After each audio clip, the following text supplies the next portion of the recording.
we commence the 4th chapter of Hornbill, Landscape of the Soul by Nathalie Trouveroy.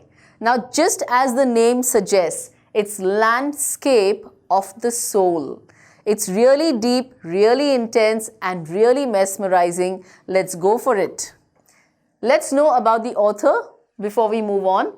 Nathalie Trouveroy was born on February 2nd, 1975. She is the wife of the Belgian ambassador to India. She has traveled to various cities in the world with her husband. Nathalie has been imbibing the cultures of the various cities she visits. Obviously, the various cities that she visits, she takes all the culture from there. Every city has its own culture. So yeah, she imbibes all of them. She holds a master's degree in history of art and archaeology with a specialization in Japanese art from the Catholic University of Leuven in Belgium. So really artistic, very good background. Let's see what she has in store for us. Nathalie contrasts Chinese art with European art by using two stories and tells us how the Chinese view of art differ from the European view of art. Now, art also has its own viewpoint. How does the artist look at it? It all matters, it all differs. So here there is a comparison between the Chinese art and the European art. A European painting reproduces an actual view, whereas a classical Chinese painting is an unreal one. It is more of an abstract one. Now, the European one has the actual view, whereas the Chinese painting, it is an unreal one. The European painter wants the viewer to look at a particular landscape exactly as he saw it. Now, he wants the viewer to watch from his view, right? From the painter, from the artist's view. Whereas the Chinese painter does not choose a single viewpoint. You can travel to it from any point. Now, it's not that every viewer should watch only from the artist's viewpoint. Now, in case of the Chinese painter, that's not the thing. How you analyze it all matters on you. So you can travel to it from any point. The Chinese landscape is not real, but a spiritual and inner one. It is all from his viewpoint. It is all his spiritual and inner voice, and that he puts through his paintbrush. Now, this is a very beautiful story. Let's move on and you will understand what are we actually talking about when we're talking of the Chinese art and the European art. So, a wonderful old tale is told about painter Wu Daozi, who lived in the 8th century. Now, this is a very beautiful story of the 8th century. His last painting was a landscape commissioned by the Tang Emperor Xuanzong to decorate a palace wall. It was commissioned as in he gave an order to produce something. Now, he was the emperor, so he told the painter, look, I'm looking for this and this is what you have to make for me. So he was commissioned, he was instructed, he was given an order. The master had hidden his work behind a screen so only the emperor would see it. Now, the painter, he made it and he kept it behind a screen so that only the emperor could view it. For a long while, the emperor admired the wonderful scene, the discovering forests, high mountains, waterfalls, clouds floating in an immense sky, men on hilly paths, birds in flight. Now, this was the entire landscape. If you see, it's something similar to that. This was the entire landscape which the painter had put for the emperor. Look, sire, said the painter, in this cave at the foot of the mountain dwells a spirit. Dwells as in lives. And spirit means what? We all know it's a soul. So there was a picture of a mountain, and at the foot of that mountain there was a cave. And he told him there lives a soul. The painter clapped his hands and the entrance to the cave opened. The inside is splendid. Splendid as in magnificent, very impressive. The inside is splendid, beyond anything words can convey. It is so beautiful, it is so impressive that even the words cannot, I don't have words to tell you how beautiful it is. Please let me show your majesty the way. He says, come, let me guide you, let me lead you to the way. And what happens? The painter entered the cave, but the entrance closed behind him. Now the painter entered, you remember he was leading, right? He was escorting the king, the emperor. So he walked in, and it so happened as soon as he entered, the door shut. The emperor could not enter. Only the painter was in that door. And the door shut behind him, and before the astonished emperor could move or utter a word, the painting had vanished from the wall. Wow.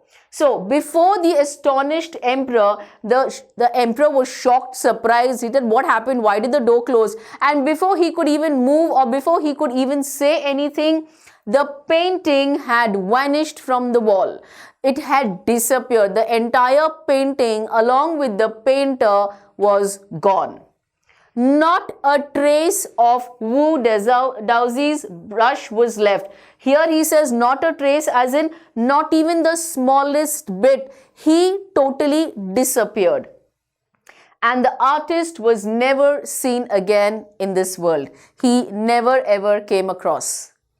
Such stories played an important part in China's classical education. You remember they used to give the unreal ones. The books of Confucius and Zhangzi are full of them. They helped the master to guide his disciple as in the student, in the right direction. Beyond the anecdote, anecdotes are short stories or narrative believed to be unreliable. So, beyond the anecdote, they are deeply revealing of the spirit in which art was considered. Art was considered at that level, in that spirit, right? Now, contrast this story, opposite to this story, or another famous one about a painter who wouldn't draw the eye of a dragon. He had painted a dragon, but somewhere, somehow, he did not paint the eyes of the dragon. Why? For fear it would fly out of the painting. Imagine. Now he felt if he draws those eyes, the dragon would just fly away from the painting. With an old story from my native Flanders, Flanders as in Dutch-speaking northern portion of Belgium. So, with an old story from my native Flanders that I find most representative of Western painting. Now, all these regions have their own way of expressing. They have their own ways of depicting and using their strokes. Now, moving further, in 15th century, Antwerp. What is an Antwerp? A city of northern Belgium. Now, we are all talking, right now we are all here, okay? So, in 15th century Antwerp, a master blacksmith called Quentin Metzes fell in love with a painter's daughter. Now, he was a blacksmith. Remember a blacksmith? Metalsmith who creates objects from wrought iron or steel. So, he used to make things from steel. Now, it was not great a profession. Yeah. So, what happened was he, being a blacksmith, fell in love with a painter's daughter. The father would not accept a son-in-law in such a profession. Obviously, he was looked down upon. So, the father of the girl was not ready to accept him as the son-in-law. So, what did Quentin do? Quentin sneaked into the painter's studio and painted a fly on his latest panel with such delicate realism that the master tried to swat it away before he realized what had happened. Now, Quentin played very smart. He had to impress the girl's father. So, what he did, knowing that he is a painter, very good painter, what did he do, Quentin the blacksmith? He went into the painter's studio and he painted a fly on his latest panel with such delicate realism as in quality of art that makes it seem real. Now, he painted that fly in such a manner that the painter himself thought that it was real and he tried to swat it away as in drive it away. He thought it's a fly. So, he just did, like shoe types. Before he realized what had happened, when he did this and the fly did not move, then he looked at it closely and realized, oh my God, That's a painting.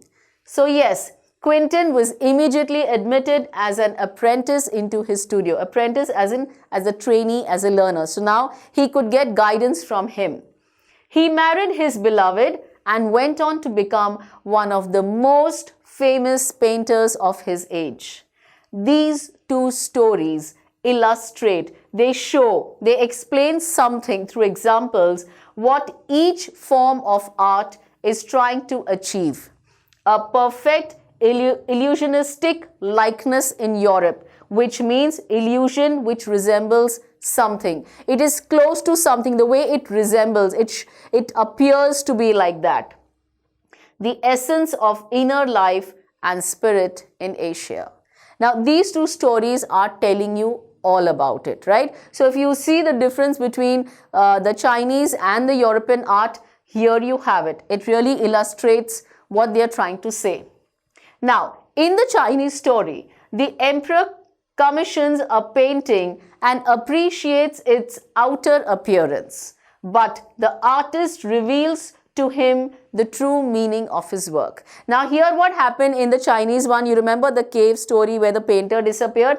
What had the emperor done? The emperor commissions a painting. He had instructed, he had given an order, and he appreciates as in he values it, he is grateful for it, its outer appearance. Now, the emperor was stuck on the outer scenery, the mountains, the rivers, the clouds and everything. He was stuck there.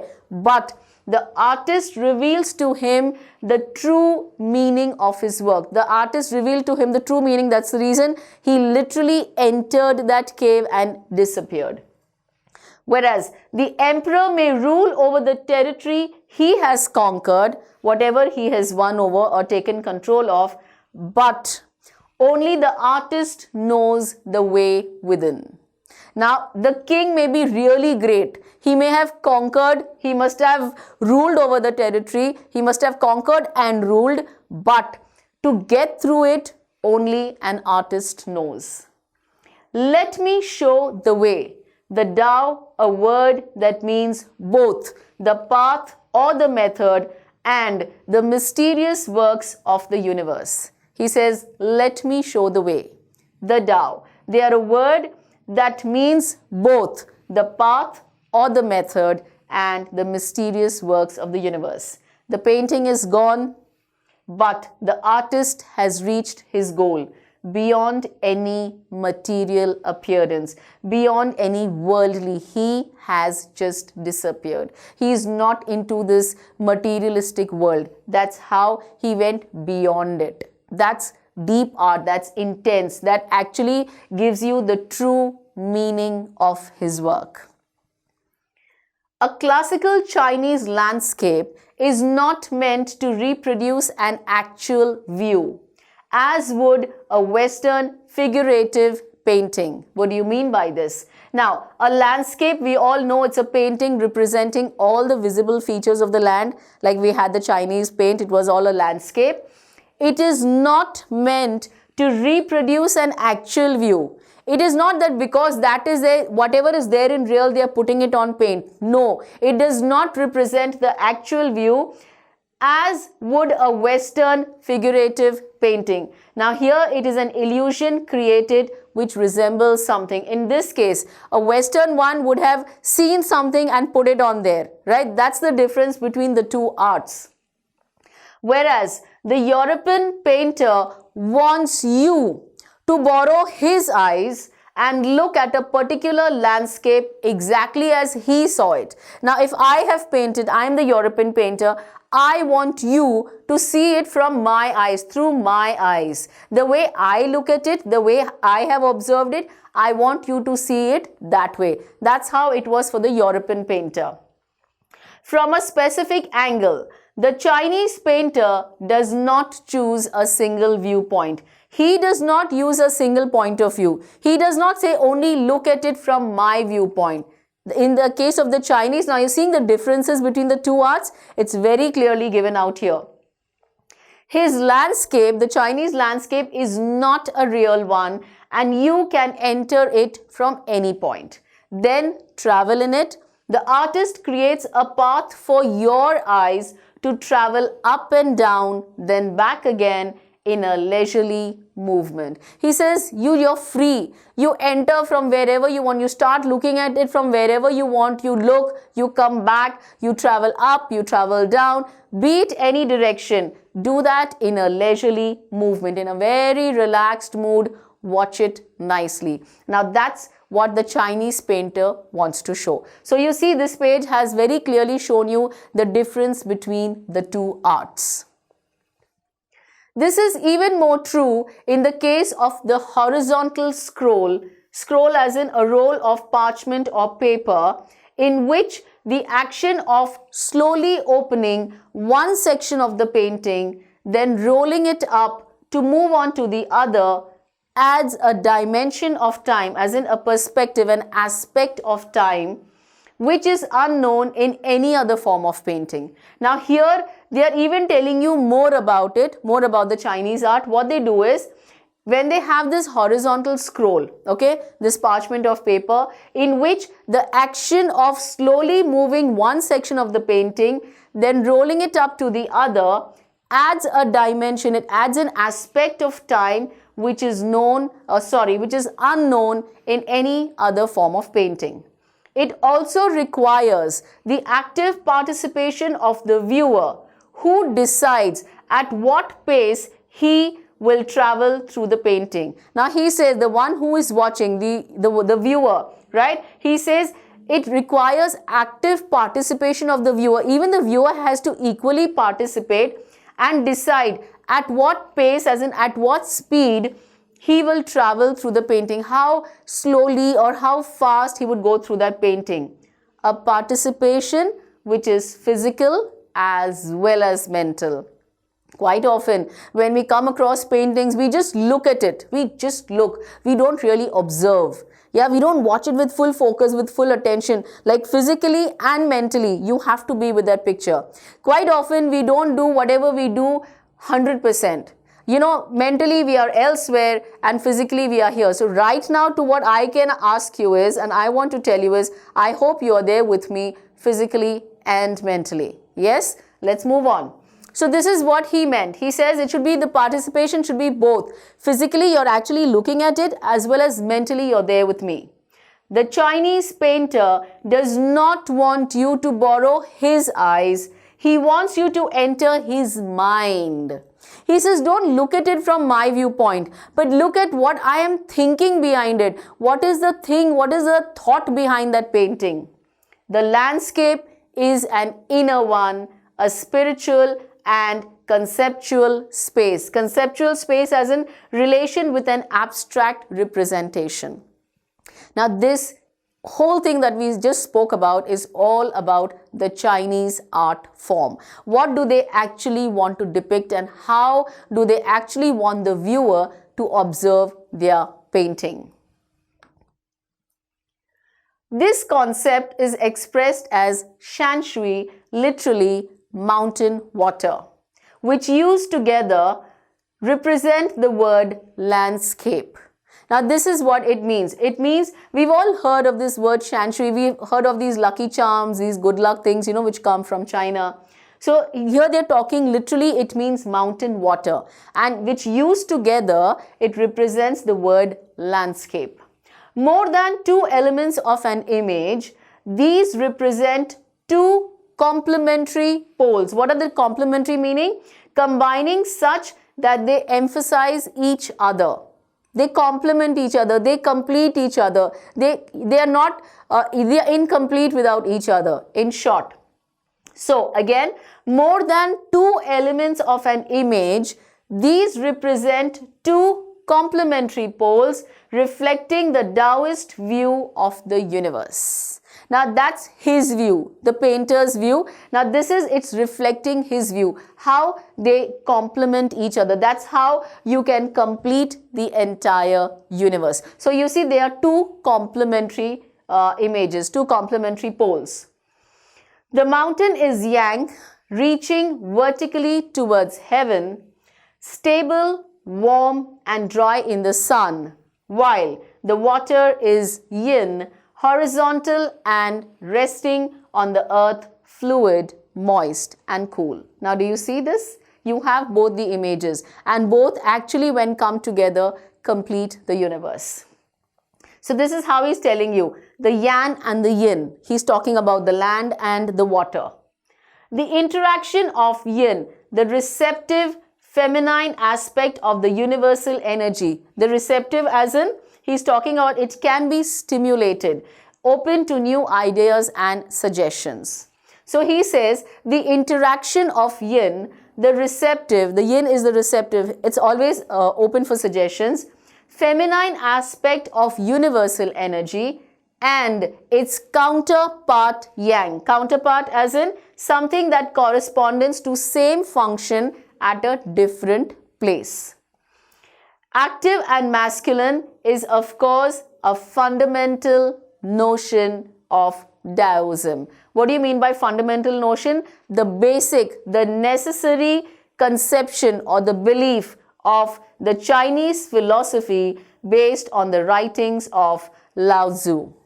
Now here this is what they're trying to tell you, the whole Chinese art, the whole the culture, literally how they actually come up with the whole thing. You talk of yang and yin, how the land and the water, they come together to complement each other, and then the interaction of yin, how it interacts, it's receptive, it's open to suggestions, it has the feminine aspect of the universal energy.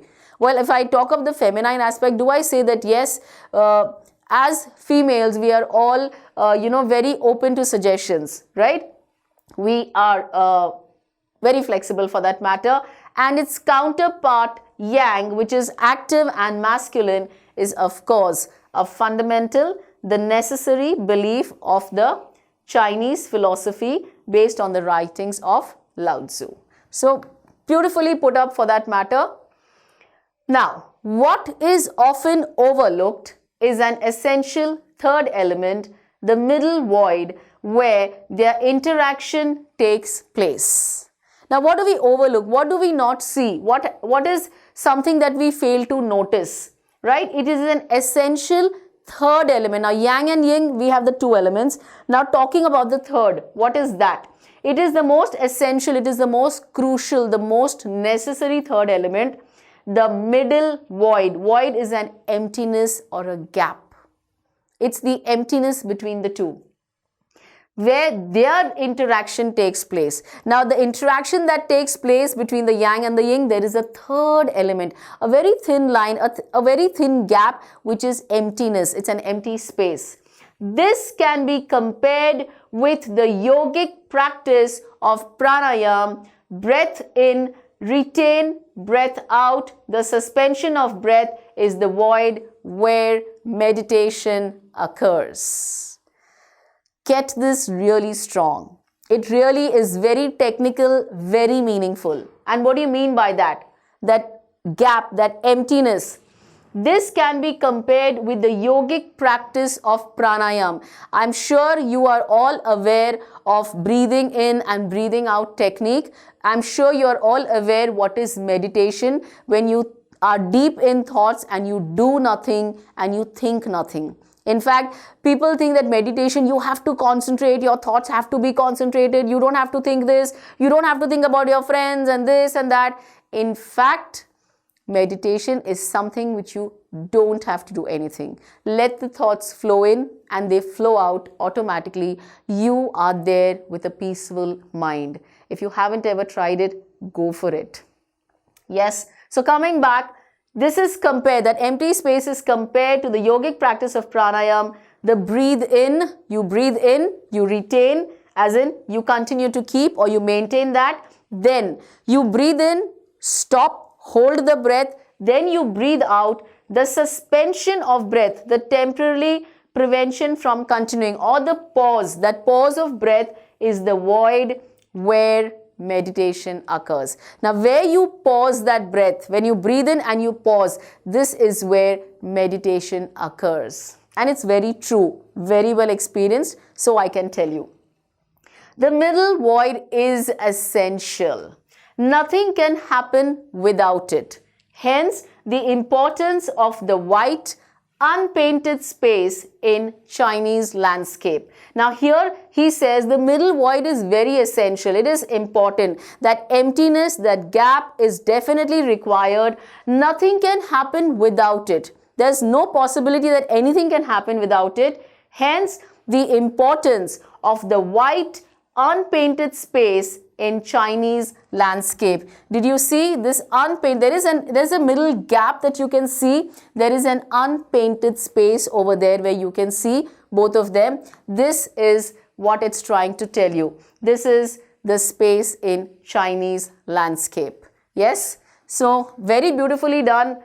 This is also where man finds a fundamental role. He actually feels that you actually find the peace out there. In that space between heaven and earth, he becomes the conduit of communication between both poles of the universe. Now, what is he trying to tell you is, in that space between heaven and earth, he becomes the conduit as in the channel. Now, he is the channel. See, it is the universe and it is you. So, both the poles apart, he is the channel. The man is the channel of communication between both poles of the universe.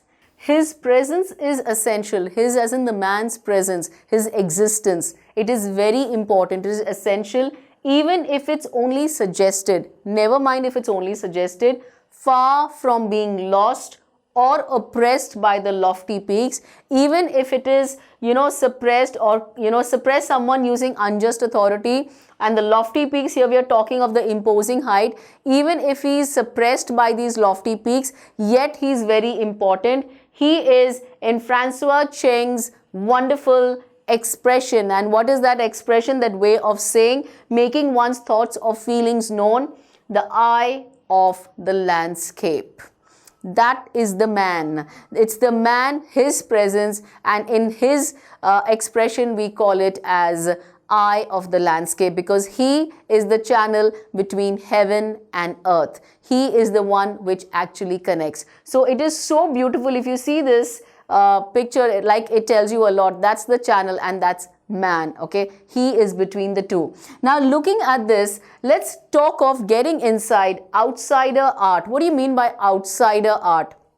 Now here it is the art which is done by people who are not trained, not by the trained or by the professionals. Now these maybe they are mentally retarded types, even they are filled with art. Yes, like it's very, things said that if God shuts one door, he opens 10 windows. So if you have people who are mentally retarded, you will definitely come to know, you will find out, you will know that they do have some hidden talent. They can sing well, they can, paint with their feet if they have no hands. There's lots to it. So this is that outsider art, and this is an article by Brinda Suri, Hindustan Times, August 28th, 2005. Let's look at it. When French painter Jean Dubuffet mooted the concept of art brew in 1940s, the art of the untrained visionary was of minority interest. Now, initially what had happened, this French painter Jean Dubuffet, he said, he expressed it, he mooted as in he raised for suggestion, art brew in 1940s. Now, art brew was that piece of art actually when people who were untrained, who were not professionals, right? But still they gave up wonderful piece of art with their own understanding. They created their own. It was not the stereotypical fashionable art copying from there. It was their very own understanding of art. And that what they had depicted also was beautiful. So he wanted to bring that up in the 1940s, the art of the untrained visionary as in people with original ideas. It was of minority interest. People were not really bothered about it. From its almost veiled beginning as in beginning, it was a hidden thing sort of. It had not really come up very openly, but very hidden sort of beginning it had. Outsider art has gradually become the fastest growing area of interest in contemporary art internationally.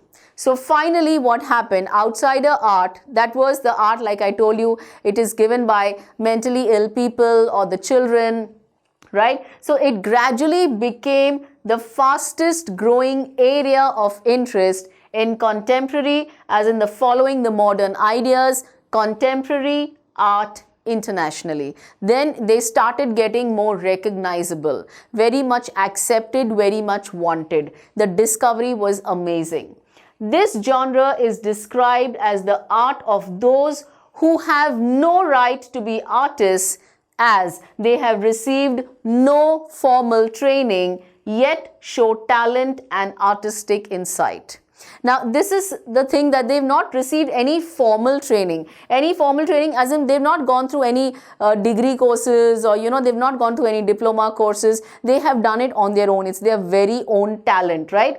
So this art of those who have no right to be artists. Why they have no right to be artists? Because they did not do any diploma course, yet they show talent and artistic insight, talent and artistic perception, their viewpoint, how they express it through their brush strokes. Their works are a stimulating contrast to a lot of mainstream offerings. Now, their works are so beautiful, they are so commendable, they are a stimulating, as in they arouse interest, contrast to, in like striking difference, opposite to a lot of mainstream offerings, the actual usual ones who have actually done their contributions. Instead of that being more famous, these people who have not received any formal training, in fact, their work is arousing more interest than those who have actually gone through the training and started doing their work. Around the time Dubuffet was propounding his concept, he was propounding as in he was putting forward this concept of his, in India, an untutored genius was creating paradise. Now here, untutored as in he was not formally taught, he was creating paradise as in he was creating heaven. Though they were not trained, yet they were giving up such beautiful, such incredible jobs, such wonderful paintings. Years ago, the little patch of jungle that he began clearing to make himself a garden sculpted with stone and recycled material is known to the world today as the Rock Garden at Chandigarh. We are all aware of this place right now in Chandigarh, that's in Punjab. So yes, he says he started clearing that little patch of jungle and he began clearing it. He started clearing that jungle. He began to make himself a garden which was sculpted with stone and recycled material. Now that is known as the Rock Garden at Chandigarh. Its 80-year-old creator, director, Nek Chand is now hailed, he is now praised as India's biggest contributor to outsider art. Outsider art, he started bringing up those people who have not received any training, and without that, with their own understanding what paintings they are coming up with, he was the biggest contributor to that. The 50th issue, that's spring 2005, of Raw Vision, a UK-based magazine, pioneer in outside art publications. The pioneer means the very first person who is amongst the first to research or explore something. Now, he's the pioneer in outsider art publications, features Nek Chand, features as in distinctive attributes of something, features Nek Chand and his rock garden sculpture, Women by the Waterfall, on its anniversary issue's cover. Now imagine, he became so famous with the outsider art that even a UK-based magazine actually put it on its anniversary issue's cover. And this was actually known by the name of Women by the Waterfall. Wow, it was so beautiful, so amazing. The notion of art brew or raw art was of works that were in their raw state as regards cultural and artistic influences. Yes, they were in their very raw state, not having that typical professional, properly, finest finishing sort of thing, and it had artistic influences as in capacity to have an effect on the character. Anything and everything from a tin to a sink to a broken down car could be material for a work of art. See, when it comes to art, it all depends on how we look at it. Now, if I look at a broken glass, I might just want to throw it away. Oh, it's a broken glass. But if an artist has to see it, he might come up with very innovative, very creative ideas taking that piece of broken glass. So it all depends basically from which angle, from which viewpoint are we looking at it. If you're looking at it from the layman's viewpoint, obviously it's going to be something which is redundant. You want to throw it, right? But if you look at it from the, the painter's viewpoint or the artist's viewpoint, it will be something which is very worthwhile. Yeah. So for them, it was definitely something useful. Something Nek Chand has taken to dizzying heights. All these things what he took, anything and everything from a tin to a sink to a broken down car could be material for a work of art. Something Nek Chand has taken to dizzying heights, as in making unsteady, confusing heights, like shocking heights he has taken up to. Recognizing his art as an outstanding testimony as an evidence or proof of something. So recognizing his outstanding testimony of the difference a single man can make when he lives his dream, the Swiss Commission for UNESCO will be honoring him by way of a European exposition of his works. European exposition as in large public exhibition. So there they are going to give him place to come and put up his work. He was so beautifully, it was done that the Swiss Commission for the UNESCO actually has honored him by way of a European exhibition of his works. The 5-month interactive show, Realm of Nek Chand, beginning October, will be held at leading museums in Switzerland, Belgium, France and Italy. The biggest reward is walking through the garden and seeing people enjoy my creation, Nek Chand says. He says, I feel so proud, I feel so happy that what I thought, what I planned, what I did as a visionary, as an outsider art, right? Not receiving any training, yet today I am so proud that my job, my work has reached to, the people of the Swiss, the UNESCO, even they are giving him that place in that exhibition. So it is not necessary that, the talent is there within. We have to recognize, we have to work on it, and definitely we can scale new heights, big heights, right? And this is what he says. He says, I feel so good. That's my biggest reward. The reward, of course, materialistic gains are different, but he says it is like walking through the garden and seeing people enjoy my creation. Whatever I created, people are thoroughly enjoying it. And this is what actually tells us, this is what it really brings us to the end of the chapter, telling you art and love are the same thing. You think so? Even loving is an art. So art and love are the same thing. It's the process of seeing yourself in things that are not you. It is really intense. You need to read it twice and thrice to actually understand this quote. It is so beautifully put up.